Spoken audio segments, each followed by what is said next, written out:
옷은 시집 갈 때처럼, 음식은 한가위처럼이란 말이 있죠. 다들 추석 음식 장만에 고민이 많으실 텐데요.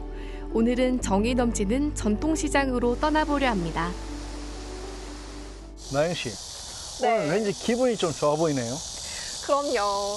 이번 주 금요일부터 맛있는 음식이 가득한 추석 명절이 시작되잖아요. 가족들끼리 얼굴 보기도 힘든데 명절을 통해서 얼굴도 보고 여러모로 기분이 아주 좋습니다. 그러면 이제 장을 봐가지고 음식을 막 장만하고 하겠네요. 저는 이미 먹고 싶은 음식을 다 적어놓고 내일 엄마랑 장 보러 갑니다. 주로 어디 가서 장을 봐요? 주로 마트를 가죠. 워낙 상품이 다양하니까. 근데 마트 말고도 장 볼 것이 참 많거든요.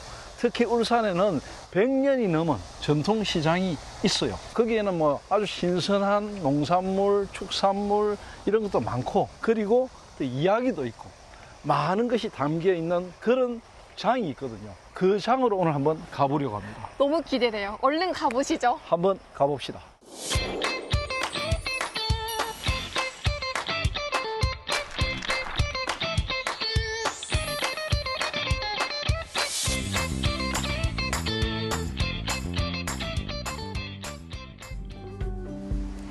빼어난 산세와 기름진 들판에 펼쳐진 온양은 예부터 사람의 살기 좋은 곳이었는데요.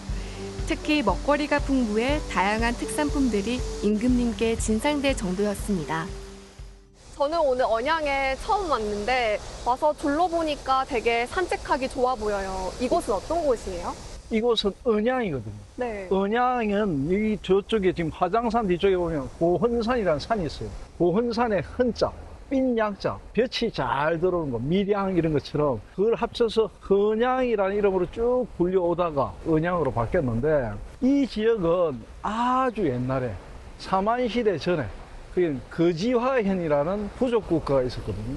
울산은 알다시피 저 밑에 우시상구, 그리고 굴아하현, 그리고 이 거지화현 이런 부족 국가들이 여러 있었거든요. 그런 것 중에 언양은 굉장히 중심지였다, 이렇게 볼 수 있고, 교통이 좋고 아주 사람들의 이동이 많기 때문에 사람 살기 좋은 곳, 이런 곳으로 이름이 자자했던 동네가 언양입니다.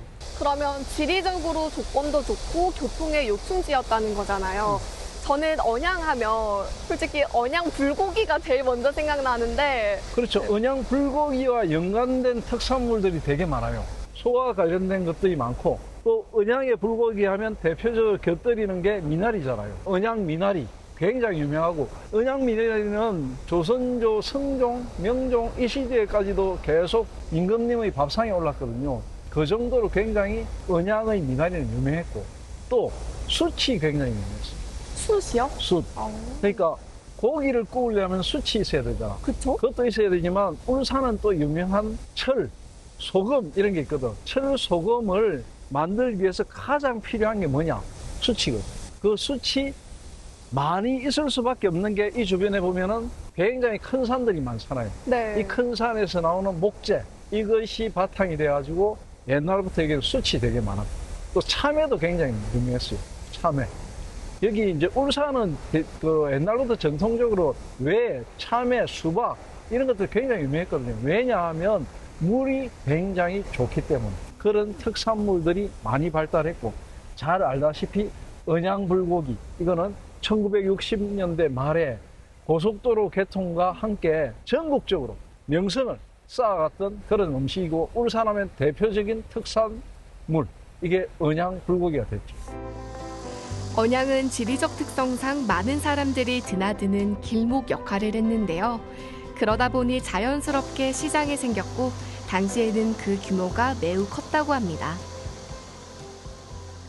언양시장이 되게 오래됐다고 들었는데 언제부터 시작된 거예요? 기록에 의하면 1915년이니까 지금 110년이 됐죠. 뭐 울산을 비롯해서 영남 일대에서 굉장히 오래된 시장이기도 하고, 사실은 그 전에 조선시대에도 이곳은 시장이 형성돼 있었거든요. 흔히 이제 기록으로 따져보니까 그렇지만 그보다 훨씬 더 오래된 오일장이다. 울산에 중요한 오일장이 몇 개 있거든요. 남창, 그리고 덕화, 호계, 그리고 태화, 이렇게 오일장들이 많이 있어요. 이 5일자들이 날짜를 보면 항상 5일씩 교대로 하고 있거든요. 은양장은 2일 7일, 태화장은 5일 10일 이렇게 다 날짜를 정해놨거든요. 그러니까 은양장에서 장사하던 사람들이 다음 날은 다음 장으로 옮기고 이런 식으로 옮겨가면서 5일마다 돌아오는 이런 형태의 장이 형성되어 있었다, 이렇게 보면 되고요. 이 은양장은 좀 특이한 게 이 은양에는 읍성이 있어요. 이 읍성을 중심으로 해서 읍성 안에서 열리던 시장을 내시, 바깥에서 열리던 시장을 외시, 그리고 이제 일제강점기 때 좀 새롭게 그 근대화된 그 시장을 신시, 이렇게 구분해서 했거든요. 그러면서 이제 일제가 이 날짜를 갖다 9일로 잠깐 뭐 변경했던 적이 있는데, 그래도 우리 이쪽 사람들이 오랫동안 전통적인 2일 7일장을 고집해서 지금 형성되어 왔고, 지금까지 110년 동안 변함없이 이어져 오고 있는 장인데, 여기에 보면 영남 알프스 시장이라고 적어놨잖아요. 네. 저 이름은 이제 2014년에 시장의 아케이드를 설치하고 이러면서 현대화하면서 이름도 은양 알프스 시장으로 바꿨죠. 그렇지만 오래전부터 옛날 사람 다 5일장이라 불렀고, 이 지역에 7개의 읍이 있거든요. 그리고 또 외지, 동네나 뭐 밀양이나 이런 데까지 그런 사람들이 쭉 와서 장사를 했기 때문에 실업장이라는 이름으로도 불렸던 유명한 장이 바로 은양장입니다. 그러면 언양은 교통의 요충지이자 또 경상도 사람들이 모이기 딱 좋은 장소였네요. 그렇죠. 조선시대부터 이곳에는 여관이 설치되어 있어가지고 관리들이 지나가는 곳, 그리고 말을 교환하던 곳, 그리고 관리들이 묵어가던 호텔 같은 곳, 이게 다 있었거든요. 그러다 보니까 이게 꾸준하게 이제 그 장이 형성됐고, 장이 형성되고 이 주변에 7개 지역에서 특산물이 다 모이다 보니까 사람들이 시장이 열린다, 장이 열린다면 여기 구경꾼들도 몰려올 정도로 북적북적했죠. 전통시장의 특산물을 잘 들여다보면 그 지역의 생활 방식을 유추해 볼 수 있는데요. 언양은 넓은 평야가 펼쳐져 있어 농사를 많이 지었기에 이것이 유명하다고 합니다. 가는 날이 장날일 줄 알고 많이 기대했는데 장날이 아니어서 너무 아쉬워요. 이 언양장에 유명한 건 또 뭐가 있어요? 은양장에는 사실은 없는 게 없다, 이렇게 보면 되는데, 네. 특히 유명한 게 뭐냐면 은양은 역시 소거든요. 소와 관련된 뭐 소머리 국밥이라든지 소와 관련된 게 되게 많고, 추석이다 보니까 제수와 관련된 생선 이런 것들 되게 많이 있고요. 미나리 특히 유명하죠. 그리고 또 중요한 건 여기 이제 50년이 넘게 터줏대감으로 지키고 있는 대장간이 하나 있고, 대장간. 여기 이제 또 어묵으로 굉장히 유명해요. 어묵을 직접 생산하는 어묵, 그리고 과자 공장 비슷한 것도 있어가지고 되게 유명하고, 그 밖에도 없는 게 없다, 그 정도로 이곳은 굉장히 유명하죠. 지금 제 눈에도 되게 다양하게 많이 보이거든요. 근데 언양은 왜 이렇게 뭔가 소가 많나요? 소가 많은 이유는 이 지역이 옛날부터 평야 지역이기도 하고 농사가 굉장히 많이 발달했거든요. 그러다 보니까 이제 소를 많이 키웠고, 소를 많이 키우면 소와 관련된 것들을 사람들이 교환을 하게 돼요.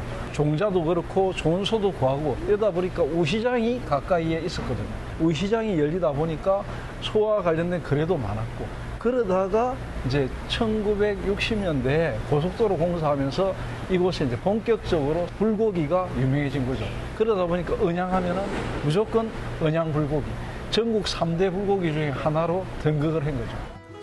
언양시장은 사실 단순한 전통시장을 넘어 대한민국 역사의 현장이기도 한데요. 일제강점기 평화롭게만 했던 언양시장에 나라를 뒤흔들 만한 사건이 벌어집니다. 언양장이 오래되다 보니까 많은 역사가 있을 것 같아요. 있죠.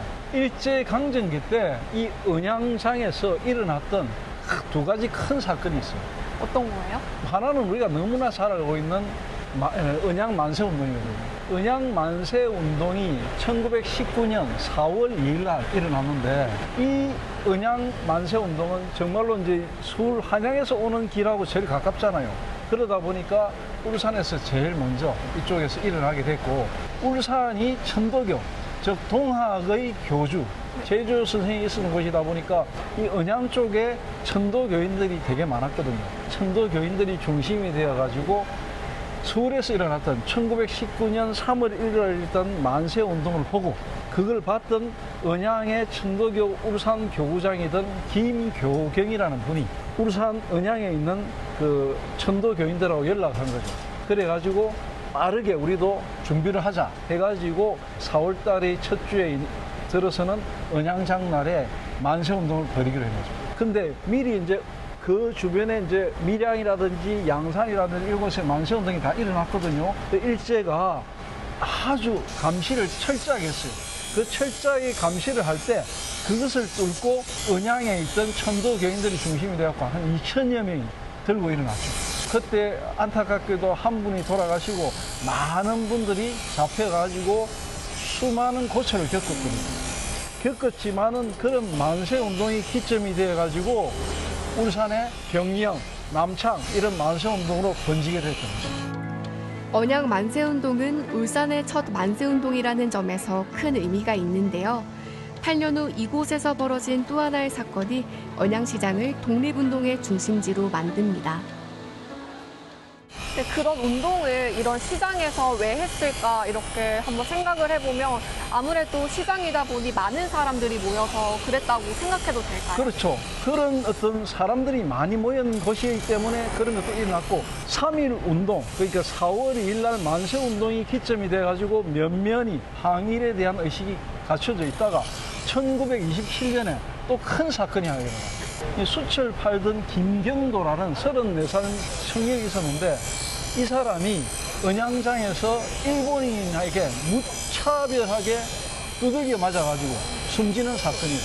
담뱃불 붙인다고 성냥 하나 부려달라 한 걸 가지고 이제 일본인들이 조선인증이 일본인에게 성냥을 빌린다니 말이 되느냐고 계다로 찬 거죠. 마구 폭행을 했는데 이 파열이 일어나가지고 결국 5일 만에 숨졌거든요. 이 사건이 그냥 단순한 사건이 아니고 폭행 사건이 되다 보니까 중앙 언론에서 막 대스피피를 했거든요. 그 바람에 울산을 비롯한 영남 지역의 청년들의 분노를 산 거죠. 그래야 일본에 저항하기 시작했고 그것이 항일 운동으로 번졌던 거죠. 그래가지고 이 1920년, 27년 이 무렵에 울산을 중심으로 한 항일 운동이 또 한 번 번지는 계기가 마련됐던 그런 사건입니다. 언양장에 이런 역사가 숨어 있었다고 하니까 앞으로는 이 장에 오면 독립정신 그리고 이 희생전승에 대해서 다시 한번 생각해 보았으면 좋겠습니다. 네, 그런 생각을 할 필요가 있습니다. 올해로 언양시장은 110주년을 맞이했는데요. 그래서인지 세월의 풍파를 견딘 흔적들이 시장 곳곳에서 느껴집니다. 이 때문에 부분 철거 소식이 들리기도 하는데요. 언양장이 옛날 모습이 남아있어서 정감 가기도 하지만 또 사실 좀 낙후된 것 같기도 해요. 그렇죠. 이제 이 리모델링 사업이나 이런 것도 많이 했는데 이 언양장이 110년이 됐거든요. 110년이 되는 동안에 계속 막 잘 됐던 건 아니고 여 위에 인보장이 있고 언양장이 있고 두 시장이 경쟁할 때는 상당히 사람들도 많고 하다가 1980년대를 기점으로 해가지고는 완전히 한때 침체를 했어요. 자수정 동굴도 이제 좀 폐광이 되고 이 시장도 좀 침체기가 왔는데 그러다가 2010년 무렵에 이제 KTX 울산역이 들었어요. 그러면서 이제 이 시장이 다시 활성화된 거죠. 그 이후에 이제 언양 알프스장이라는 이름을 달고 아케이트를 설치하고 이래가 좀 현대화했거든요. 그럼에도 불구하고 지금 이 언양시장은 좀 낙후된 게 있고 그리고 또 주변에 뭐 노후 건물도 있고 이래가지고 지금 일부는 철거한다는 이야기도 들리고 이렇거든요. 그래서 110년이나 된 이 시설을 우리가 전통을 잘 보존하기 위해서라도 보다 더 잘 가꾸고 리모델링 해가지고 갖고 나가야 한다. 이런 이야기가 많이 나오고 있습니다. 곳곳에 보니까 철거한다는 그런 플랜카드가 붙여져 있긴 하더라고요. 이 언양시장 자체가 상가 건물이 있고 예전부터 쓰던 이제 미나리깡을 매립한 지역이 있고 지금 여기 이제 아케이드가 설치되어 있는 곳이 있고 세 군데가 이제 같이 형성이 되어 있는 곳이거든요. 그 가운데 노후화된 곳은 이제 철거하고 폐쇄한다 이런 이야기가 나오고 있죠. 그런데 그런 부분들도 앞으로 잘 해결돼 나가길 바랍니다. 전통시장은 도시와 농촌을 잇고 사람과 사람을 이어주는 소통과 화합의 공간이기도 한데요. 언양시장이 더욱 정감 가는 이유입니다. 울산실록에서 언양시장 어떻게 기록하면 될까요? 네, 오늘 우리가 둘러본 언양 알프스 시장은 언양의 모든 것을 담고 있기도 하지만 인문지리, 그리고 서민들의 삶 이런 게 다 녹아 있는 곳이기도 하거든요. 특히 이 언양시장은 단순한 시장을 넘어서 민족 혼이 살아있고 만세운동을 했고 그런 항일정신이 담겨있는 그런 시장입니다. 그러니까 이곳에 오면은 7개 읍에서 나오는 특산물도 살 수 있지만 언양 사람들의 정가, 인심까지 살 수 있고 또 울산의 역사까지 담을 수 있거든요. 그런 전통시장 이번 추석 명절에 많이 찾아오셔서 많이 이용해 주시길 간절히 바랍니다. 네, 맞습니다. 이곳 언양장에 오시면 추석 분위기와 이 정을 물씬 느낄 수 있으니까요. 언양장으로 많이 찾아와 주세요. 많이 와주세요. 추억을 사고 파는 정통시장, 올 추석에는 언양장입니다.